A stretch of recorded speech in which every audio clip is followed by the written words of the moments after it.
ready, willing, and able, and they wanted to learn. And so it was a lot of fun working with them. And so they, as far as I know, they didn't make any major screw-ups. Well, yeah. It's not here. At least I didn't, ones that I didn't know about. But so then, oh, I wanted to mention, I think that a lot of credit needs to be given to John Daly, because, as Mike mentioned early, but what he didn't mention is John gave away somewhere around 12 of these engines. This engine weighs 42,000 pounds, and those could have been scrapped, and he would have had a substantial sum of money from the scrapper. And John wanted to see it preserved, and he was willing to give the engines away to any organization that would, you know, put them on public display. Anything else? Well, I'm going to cover. Okay, well, why don't you come up, Jim, and Thanks, Bill. You know, I guess I should just put it this way. I'll tell you what I learned in this project. So Mike comes to Tots Gap, came to our, Tots Gap had been the host of the first 4-borough community partnership. And we were approached by a group with Sharon Davis, the head there, and the Teal, who really were looking for an organization that would work in a Main Street program format, which essentially says, it was kind of a reaction to the 70s, you know, you've seen these buildings slap on some shiny black glass and make everything new, right? And sort of out of a horror, I guess, of people who lived in towns like this and from the state, they said, oh, wait a second, why are you tearing these buildings down? There's a heritage there. And we are blessed here to have such a high quality museum for such a small town. And essentially they, through them and other people, and forming a partnership, we had this purpose of helping bring back redevelopment to a town by saying this is what makes us unique. So this project is really emblematic of what the town is about, what the history is. You can't go to any town and get this, and I think that's a problem with development, redevelopment, and revitalization, that frequently it's just, well, make it all new, hang some signs up, you know, get some donors and so on, and this was more a deeper thing. And so Tots Gap was unique in that we were an arts center, and there wasn't really anyone, you know, usually they would partner with municipalities or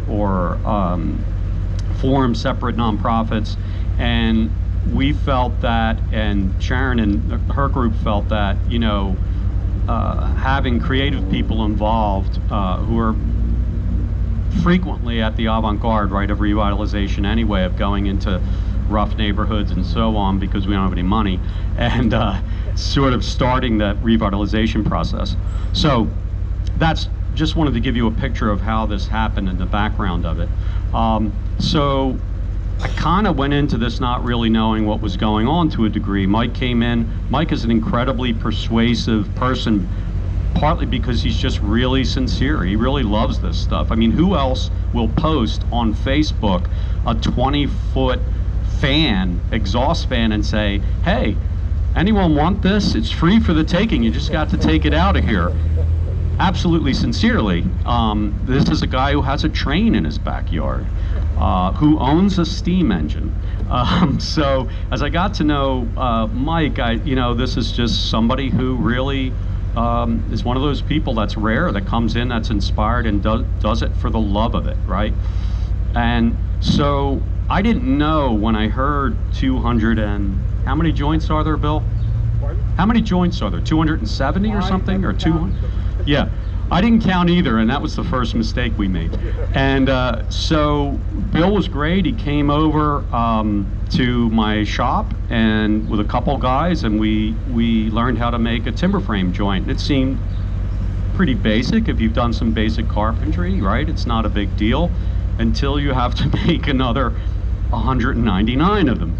And we learned that oak is really heavy. It's probably one of the more dense woods. It does lose half its weight over time as it dries, but it didn't do that for a while. And the trade-off is that it also then gets really hard. So everyone's back muscles were certainly, I learned that there's very little, actually the joinery is a small part of it. Mostly it's moving logs. That's the main requirement for doing timber framing. So in essence, it all started with one day in my backyard in the winter with a group of volunteers pulling out logs, pulling out logs out of our woods. There were primarily sandy trees, but then also, who remembers the October storm, the Halloween storm? That actually took down more trees.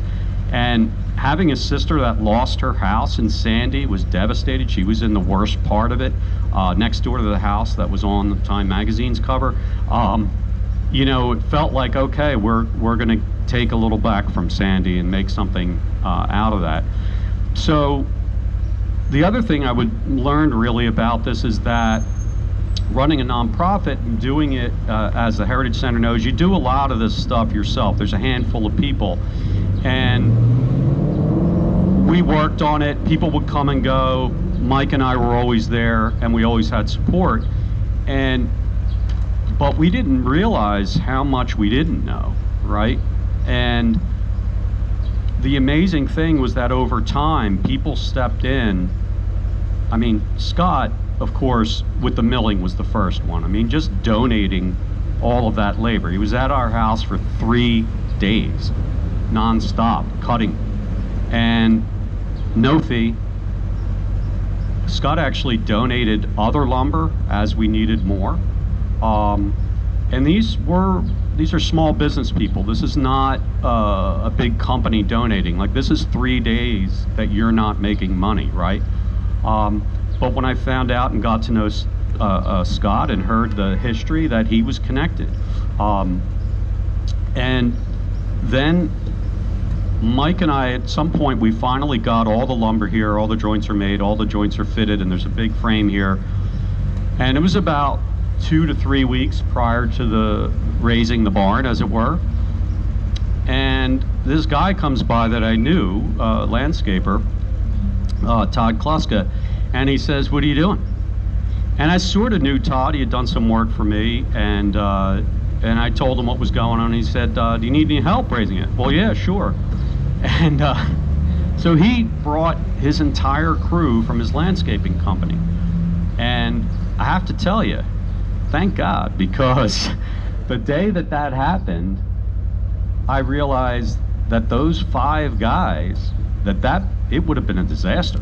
There's no way this building would have gotten up that day. No way. Absolutely not. And why? Another guy from Bangor, knows the history, knows the love, you know, has the love and the respect, and wants to see something happen here. I think a lot of people, I'm an outsider. I came here 32 years ago. My wife's family has deep roots here. But when I learned when we started the mural program that, you know, people put down Bangor and so on, but there's an extraordinary wealth of pride of place here. People really have a connection, unlike any town I've ever lived in. And it's remarkable. And I have to tell you, Todd ended up being really the third leg of the stool with this, because this fencing happened because of Todd. The finish work on the base of the post, the masonry, happened because of Todd. Again, donating everything. The framing of the top, the erection of the building, like that to have one more person step in, you think you're doing a lot, and then you watch someone and you go, oh wow, they're willing to do this as well. And then we've got this building, great, but it doesn't have a roof. And we, after some false starts, and it didn't look like it was going to happen, and it was one more year, and the project was dragging on, and thanks to Bangor actually, because they really had the patience to put up with this, and the community did. Lo and behold, the slate gets not only donated, but the installation. and all the materials. Now, if any of you have ever tried to buy slate, you know that that's expensive. And so, again, that was Wilson Enterprises. That was a last minute thing. So I'm just going to read through after that, and then I'll stop, and we can actually watch this thing run.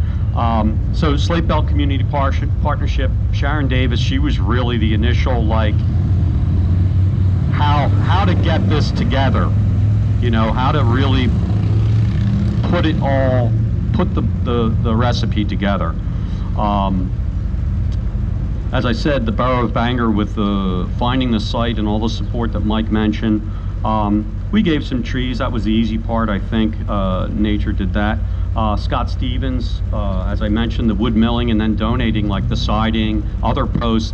And the mistake, by the way, Bill, is Mike and I spent a lot of time, and we're really proud of these end posts. And if you look at the end posts, you'll see that there's a joint at the top. There's a tenon that sticks up, so that's number one. Then number two, you have this side beam that interlocks.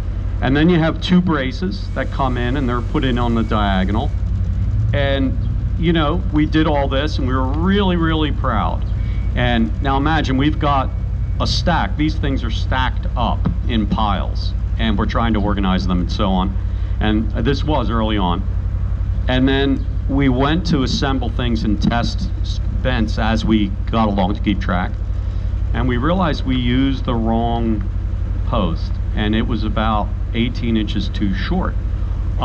So all of our joinery was turned into practice. And Scott donated another